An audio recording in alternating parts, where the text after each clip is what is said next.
Is the engraving on the Titanite demon's head what gives it life? Kind of like a golem?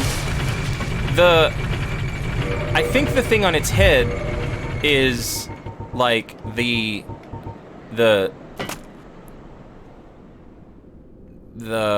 actual, like, material.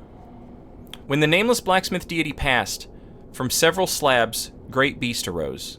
The power of Titanite remains within them, and they still roam Lordran today. So, like, I assume, like, this blacksmith god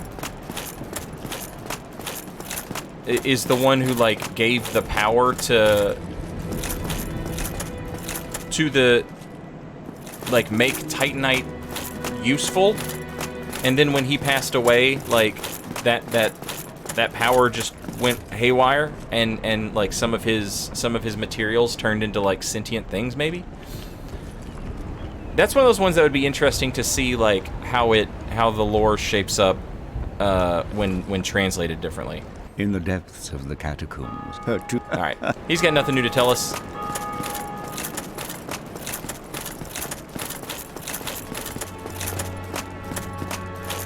Uh-oh, chat.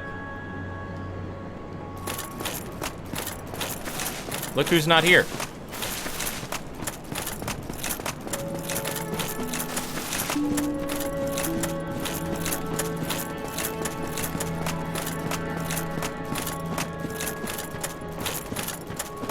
The blacksmith god is called Sin. What's the source on that?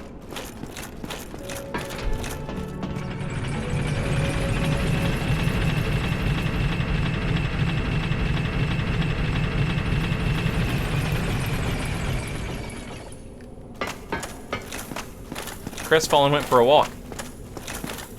Daughters of Ash? Yeah, see, I don't think that's official.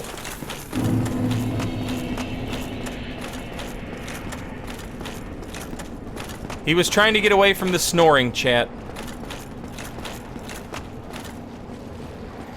Well, he got away from it.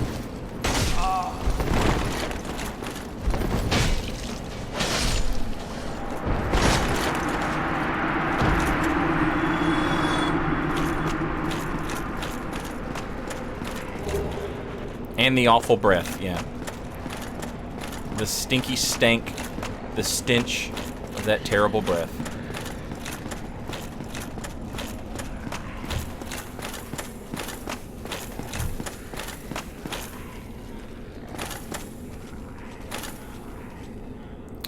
Do you think he was seeking Kaith down here?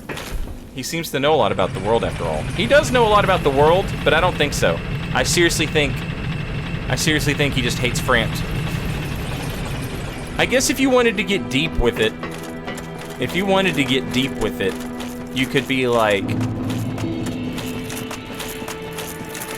France is like a constant reminder that the Crestfallen is an idiot who was too afraid to try, and we have succeeded.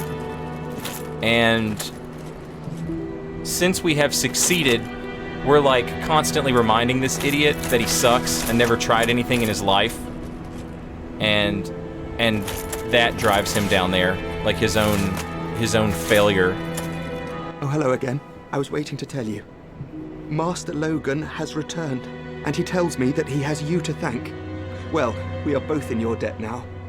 Thank you, sincerely. He's just over there. Go along and have a chat. Hello there. I was expecting you. As promised, I will share my sorceries. I'm afraid that you are unable to learn sorcery.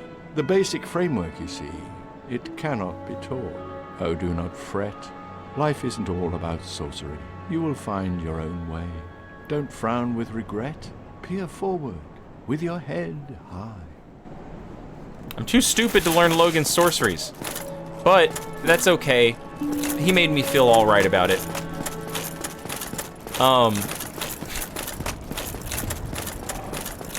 Logan is like the nice guy. He's like, no, it's fine that you can't learn sorcery. It's no big deal.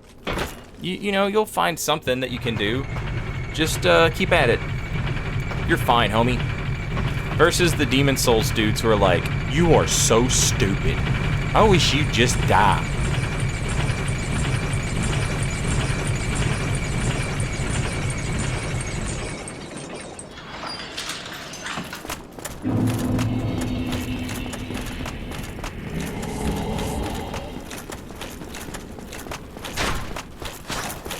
So I'm thinking about Sigurd, and I think I've made a mistake.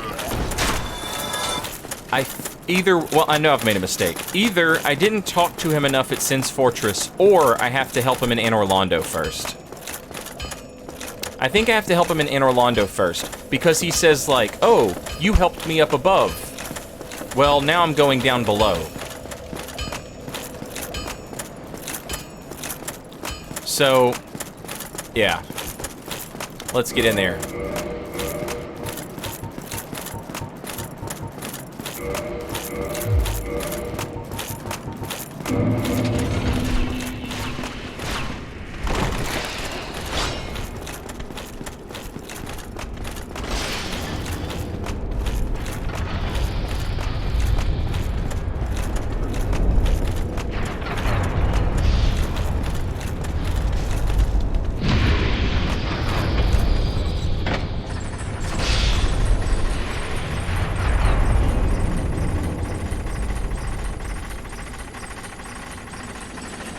Siegmeyer, not Sigurd. Oh, my bad.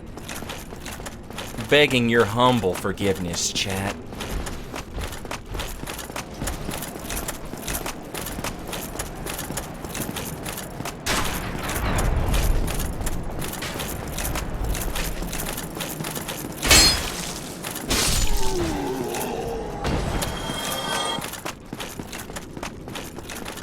All right. Real talk. One of the... Oh, wow. I never noticed that. I mean, I've noticed it, but I don't think I've ever thought about... Like...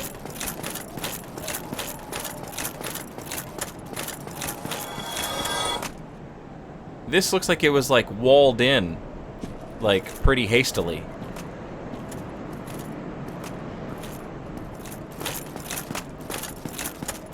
Like, this was probably, like, the... You did it, human. You defeated Sin's fortress. Now you may go to the city of the gods, Anor Londo. But they've walled it off. Like, stay the hell out of our city. You weird little person. You smell funny, and you have wrinkles.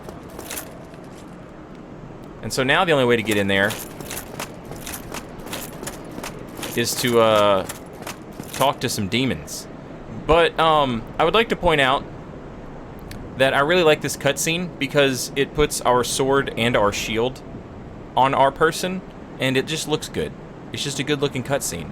I wish we could have our weapons, like, instead of doing this, like, I wish it would just, like, sheath the sword, you know? That it would look so cool. Anyway, we get it in cutscenes, and that's good enough.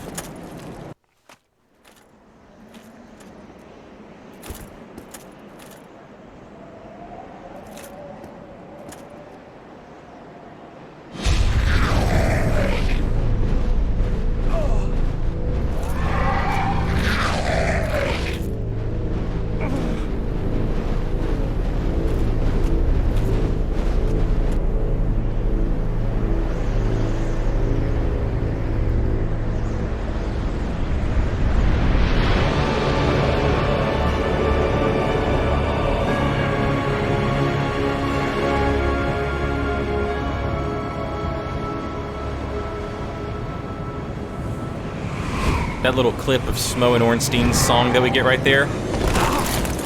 I love it.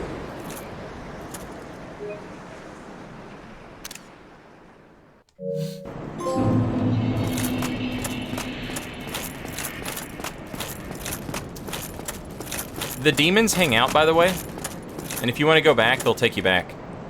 So, like, you know, they're demons, but, like, at least they don't, like, drop you off and then don't give you a ride home.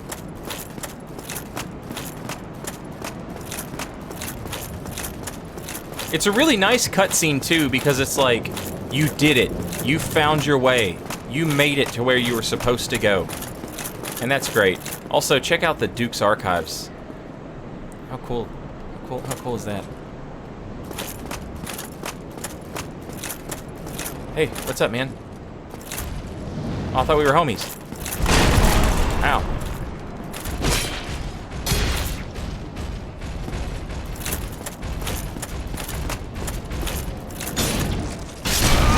Jesus.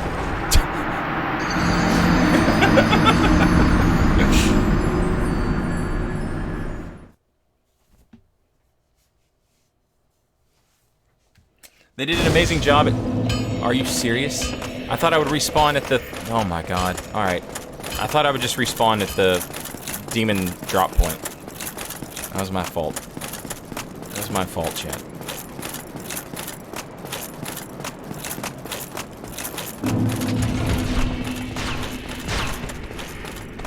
I used to think I couldn't go back, so I was stuck running around Anor Londo thinking I was trapped. Now, you're not, but like, isn't that a crazy feeling for a video game to give you?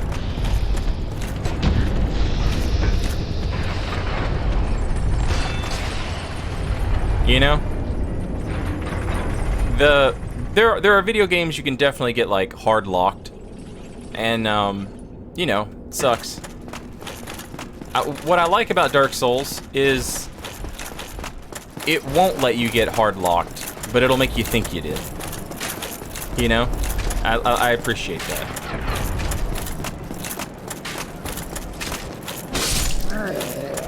Go away.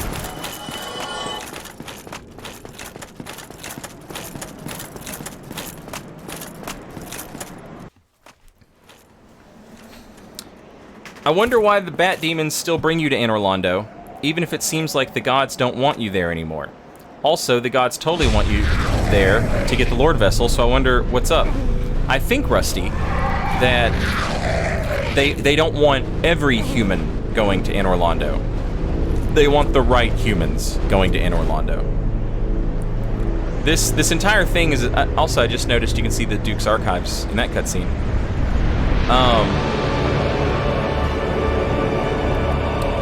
They want the right humans getting into Anor Londo.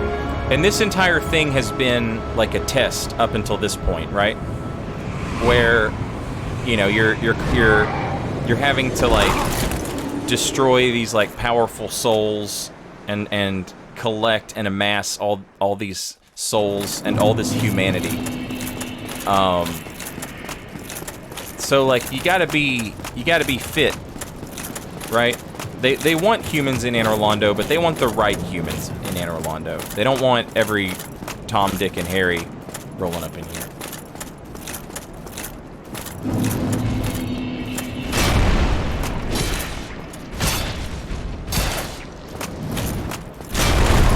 Oof.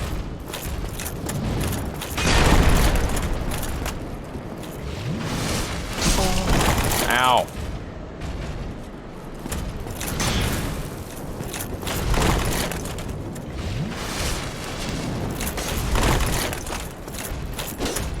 Uh-oh.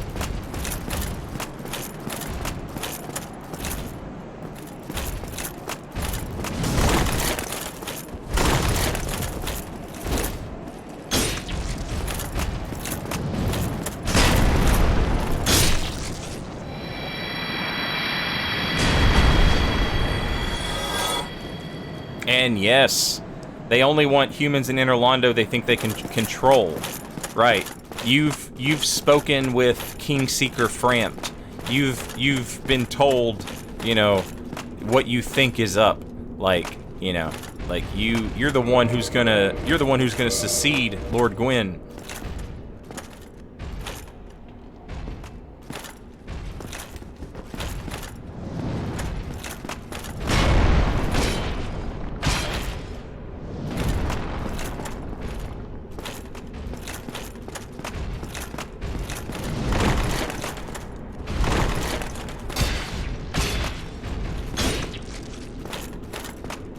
Get staggered. If this was Sekiro, it could have death blowed you.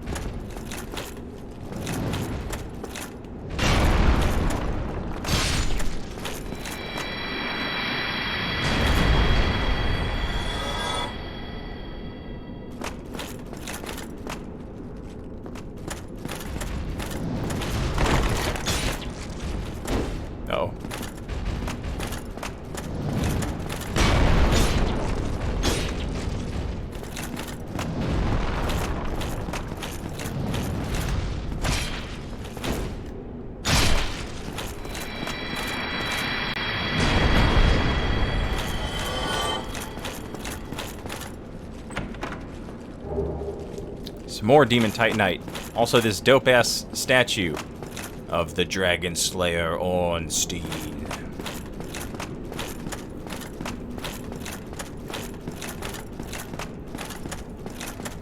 Do they rebuild the Iron Golem every time someone beats it on the path of the chosen undead? No, like that goes back to like the game is happening across different worlds.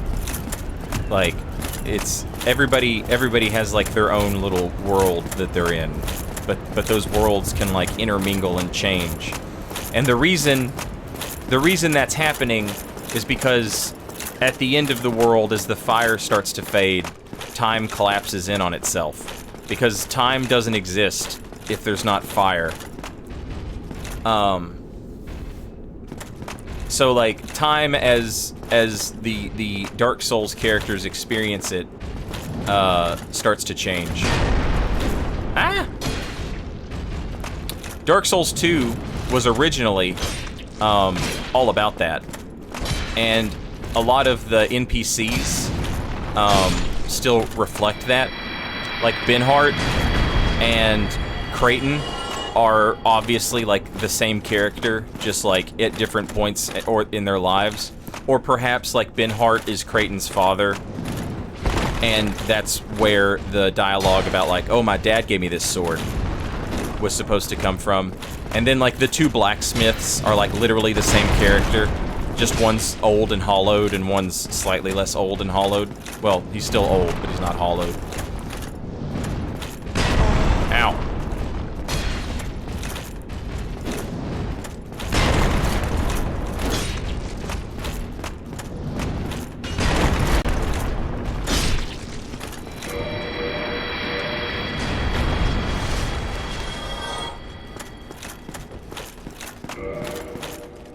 Look at him in his sumo pose.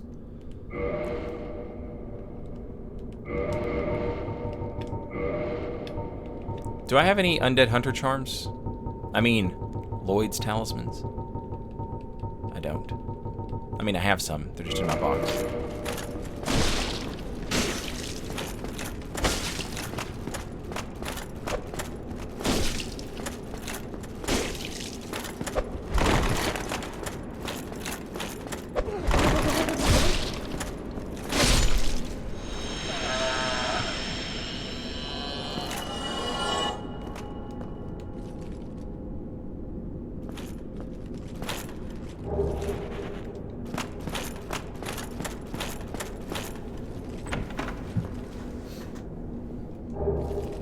Lore explanation for multiplayer features. I mean, it works. It's fine. It's just like no one pays attention to it. Everyone's just like, time is convoluted. But like, Dark Souls 3 goes out of its way to show us that like, time doesn't exist in a linear fashion anymore. Lothric and the Drake Heap exist in the same place. Like, you can go from one to the other. Untended Graves exists in the same place as the Cemetery of Ash. But like Dark Souls fans are like, convoluted, huh? I have 3 jokes, here they are. Like I don't, outside of them being like, hey, time is collapsing in on itself and you're experiencing it differently than it should be. Short of just saying those words to you, I don't know what they could have done to make it more clear. Well, you are a rare visitor. Welcome to the lost city of Anor Londo, chosen undead. If you seek Lord Gwyn's old keep, exit here and head straight yonder. If you are the chosen one, a revelation shall visit thee. What follows thereafter depends upon you. Alright. What is it? What am I? Well, I am the keeper of the bonfire. If not for me, what beacon would there be in this lost city? A gatekeeper and a guide. That is my calling. It's funny how all these people are like just conveniently placed for us to run into them. You know what I mean? Yeah, just go straight ahead to Lord Gwyn's old place. The bonfires attended by the keepers are special.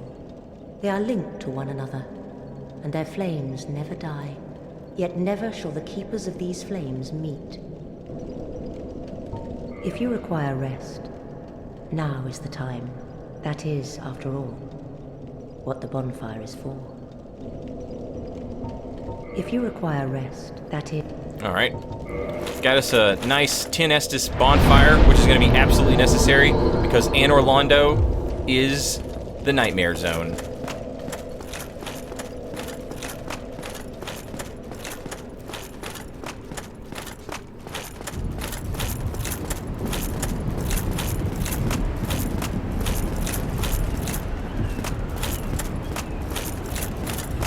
Oh, the thing about the Dark Souls 2 NPCs,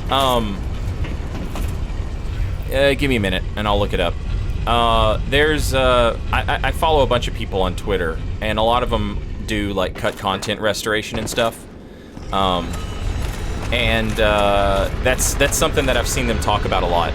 Originally, and this is known, this is like commonly known. Originally, Dark Souls 2 was about time travel. And it really, like, there's an interview with Yui Tanemura where he talks about how Bandai decided that it was important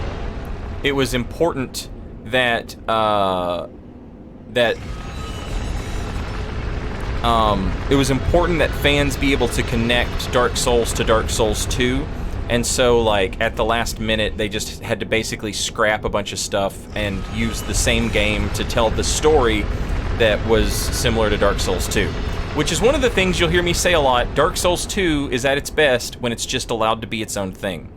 When Dark Souls 2 lore is just allowed to be Dark Souls 2 stuff, and it doesn't have to call back to Dark Souls 1, it's a much better game.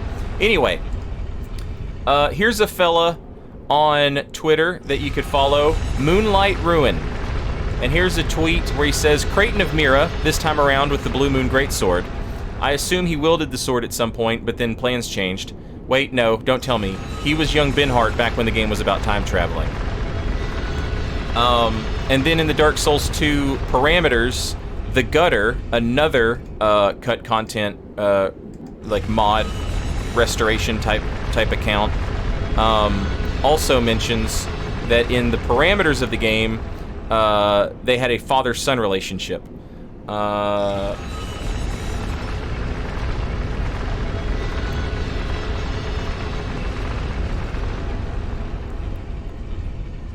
And here's the quote from Tanemura. Originally, it was to be its own unique setting and story, but ultimately they decided that brand recognition would result in a more favorable outcome for the project.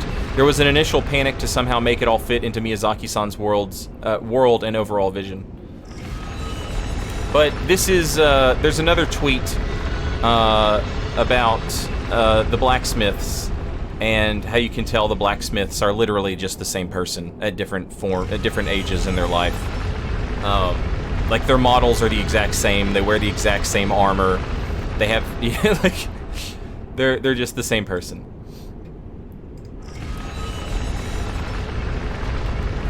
All right, sorry, took a little break to talk about Dark Souls 2 there for a minute, but we're back.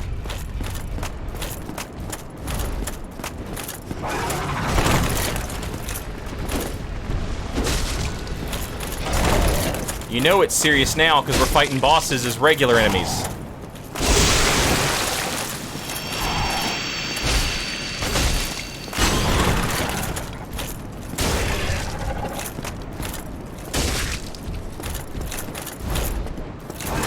Oh, the range!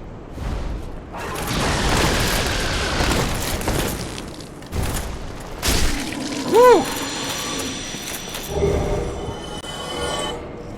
Not even close, baby.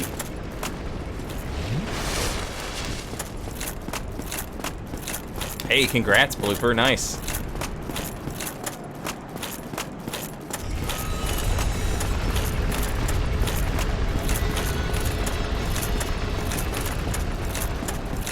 Hollow Usurper. Hello and welcome. There's an item around here, right? Yeah, there it is. Whee!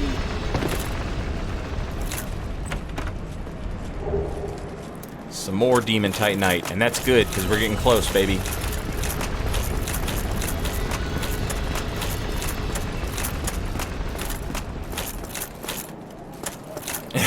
I'm a little embarrassed to admit how long it took me to figure out that this was what you were supposed to do when I got to Anor Londo the first time.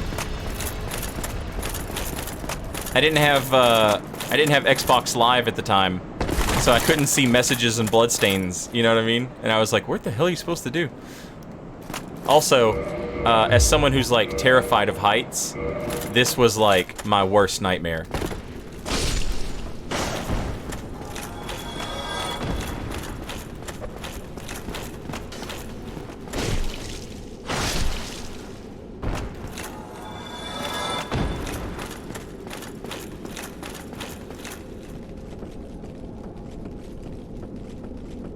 The grinding metal is the elevator going up and down.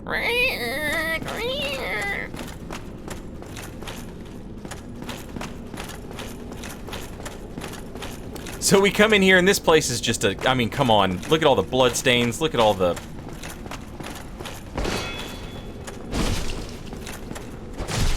Oh, just what a nightmare.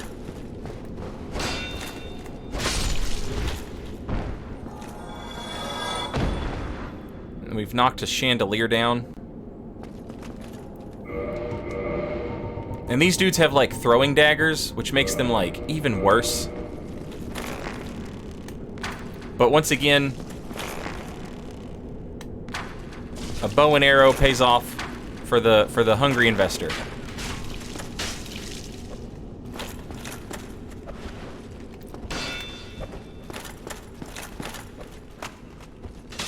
Ah!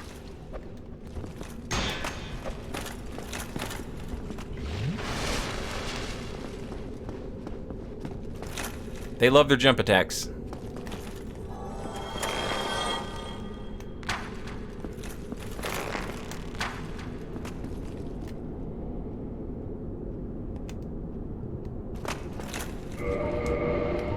And what a way to like introduce you to Anor Londo and really make you feel like, oh Jesus, I am in the wrong neighborhood, you know?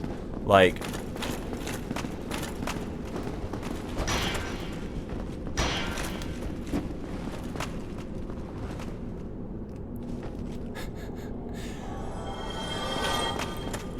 how big were these people?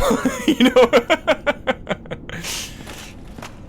Really, like we say, larger than life, and like this is it, man. Absolutely killed it with this level design.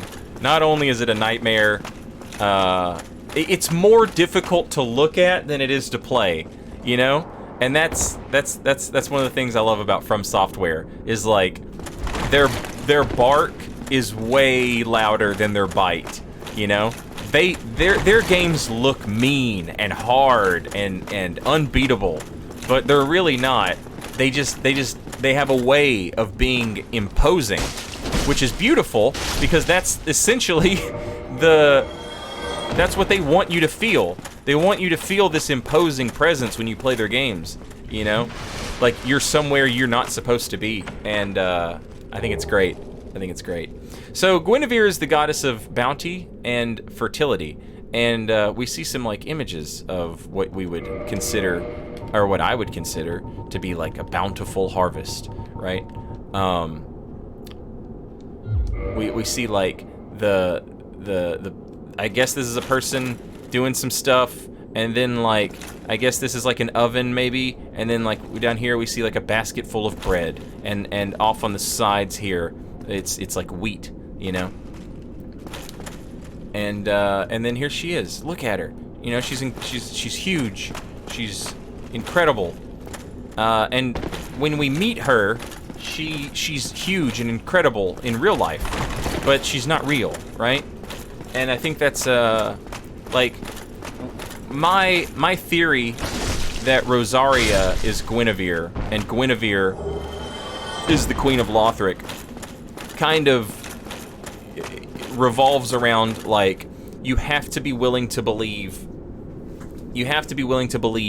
that these statues aren't showing you like the real truth. Like this is not what Guinevere actually looked like. She wasn't, you know, this is just like an illusion that's been cooked up to make you believe You know, like, look at this huge, larger-than-life presence, but, like, it's not real. We know it's not real, you know?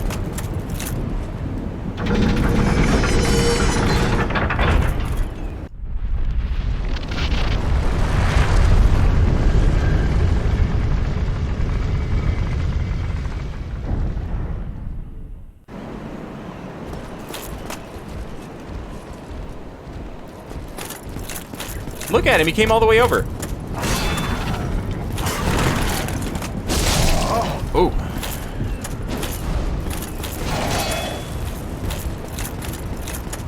Do I have any Estus left? I do.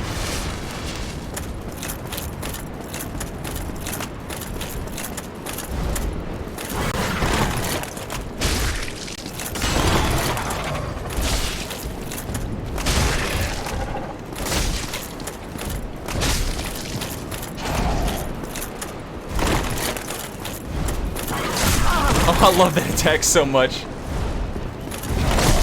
They uppercut you with their tail. It's brutal. It's really difficult to like deal with if you're locked on. But if you're not locked on, it's a much easier to deal with attack.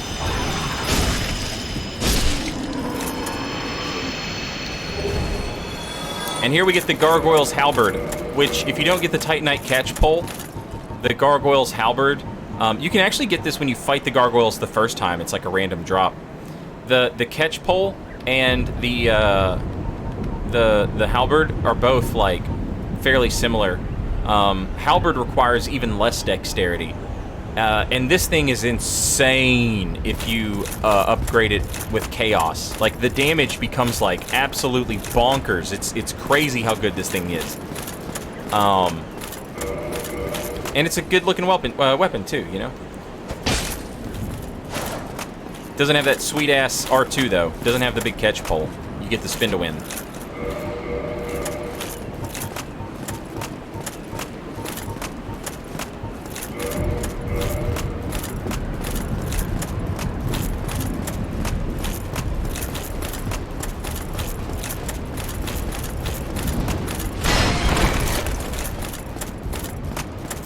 Being chased around by giants, and I'm ashamed to tell you how long it took me to figure out that like the fact that their armor is called Giant's Armor, like they're giants. They're giants in there.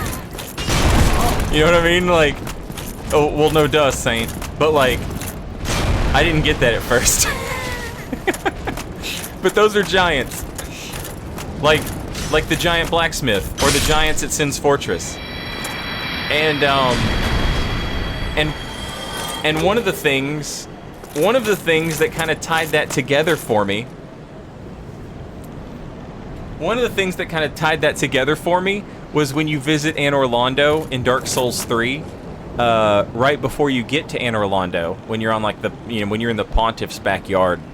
There's like a shit ton of giants just hanging out down there, and I was like, "Oh, because they've been taken out of Anor Londo.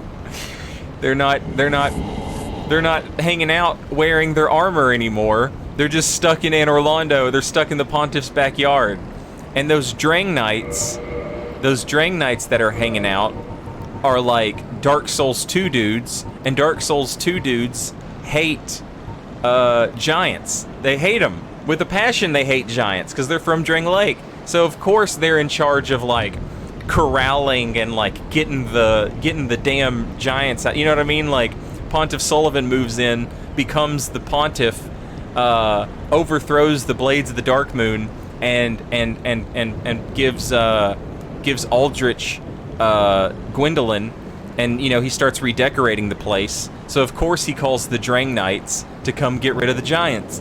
Because that's what they do. They hate giants. The Giant's Halberd is a large halberd made of old brass, used by the giant sentinels of Anor Londo. Brass contains traces of lightning, but as the halberd is designed for the giant sentinels, its weight is unbearable. Talk about the main doors here? What about them? You talk about them. I don't know what you want me to say. They're big.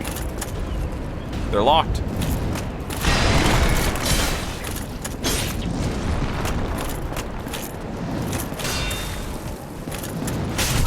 Oof! I think I'm out of Estus. Are you serious?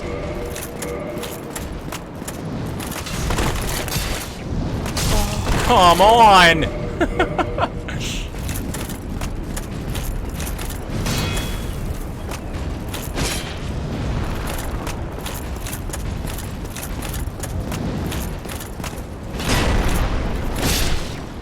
Get out of here.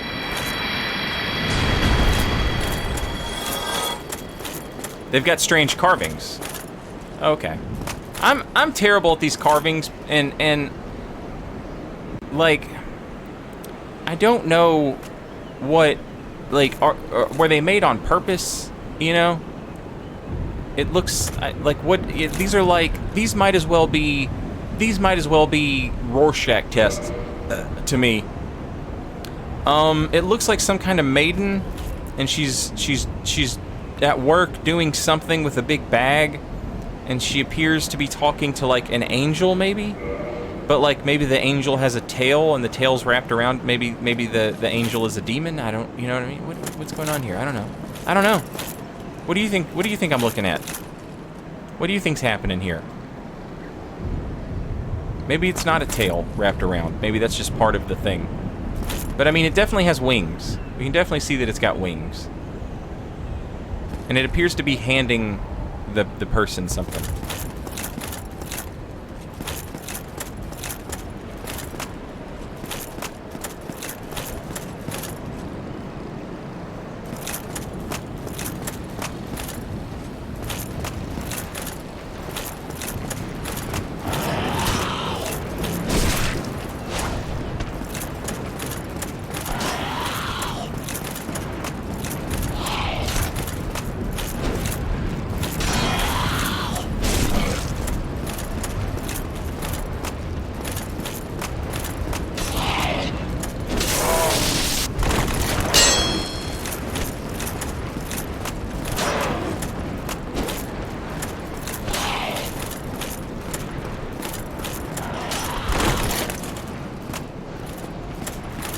I didn't realize it actually throws the spear at you, and then it has to get another one. That's funny.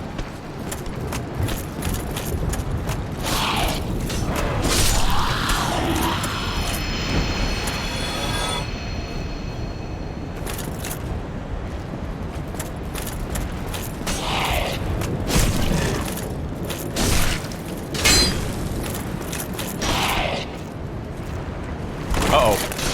Woo!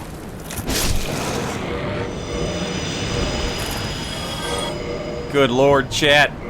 Wait. Oh my good. Oh, 10 Estus! 10 Estus! 10 Estus! It's the bestest!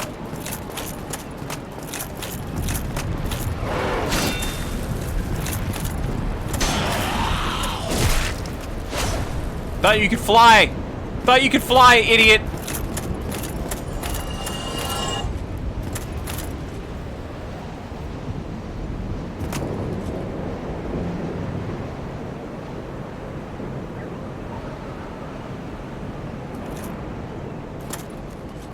I tried to play Blasphemous Non-Man, and I just did not take to it. I know a lot of people loved it. I just didn't care for it.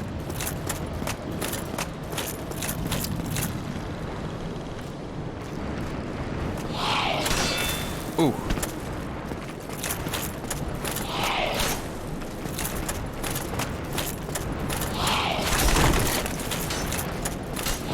Good lord.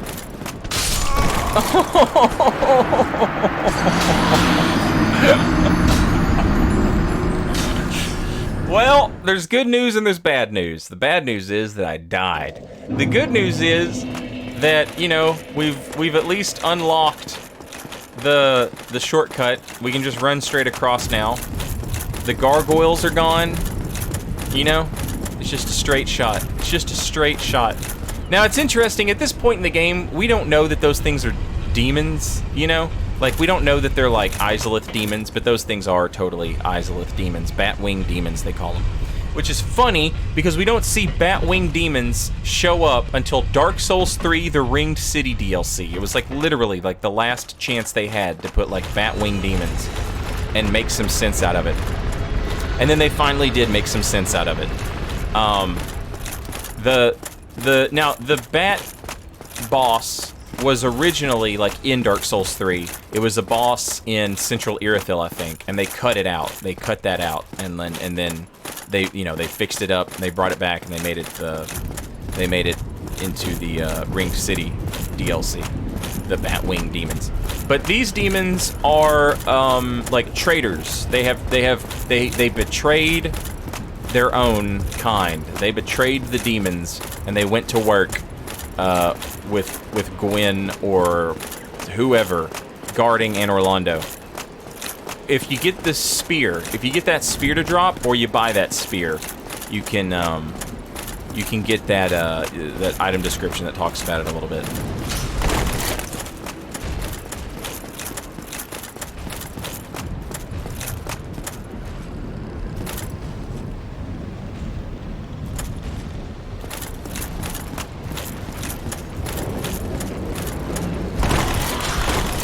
All right.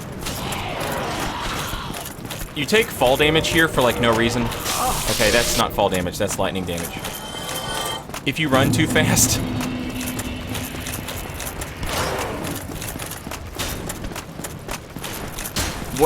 What an area right here, man. Just incredible game design. How am I supposed to do this, you know? It's absolutely... I mean, you know, I don't even have to say anything. You've seen the memes. You know that this is like a god-tier moment. Everybody has their stories.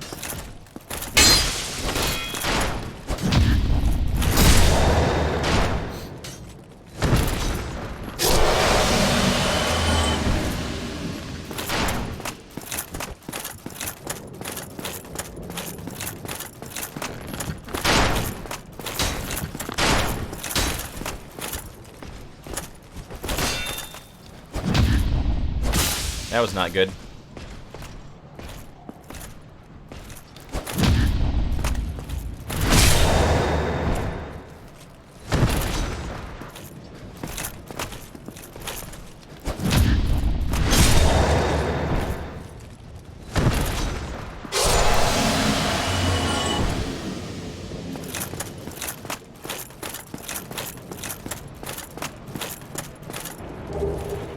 The soul of a hero. Running around on these, like, what do you call these things? What do you call these? I know the word, I just can't think of it. But yeah, running around up here trying to find your way into this castle, and you're doing, like, a breaking and entering, segment, but, like, well, there's a word for this type of ramp. Buttress. Yeah. Like, trying to do like this breaking and entering into this castle, but it's like, it's almost like a fly trying to get into your house, you know? Like, it's pretty incredible. Hey, look who it is, chat. It's our little buddy. He's hanging out next to a bonfire. All right.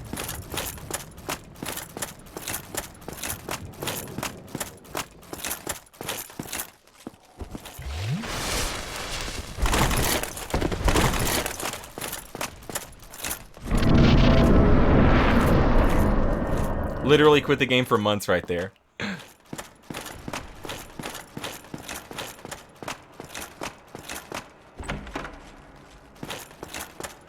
So we finally found our way to Anor Londo, but so too has our friend, the Warrior of the Sun. Let's have a seat, and I'll split up the VOD right here. Just two friends hanging out, just dudes being guys.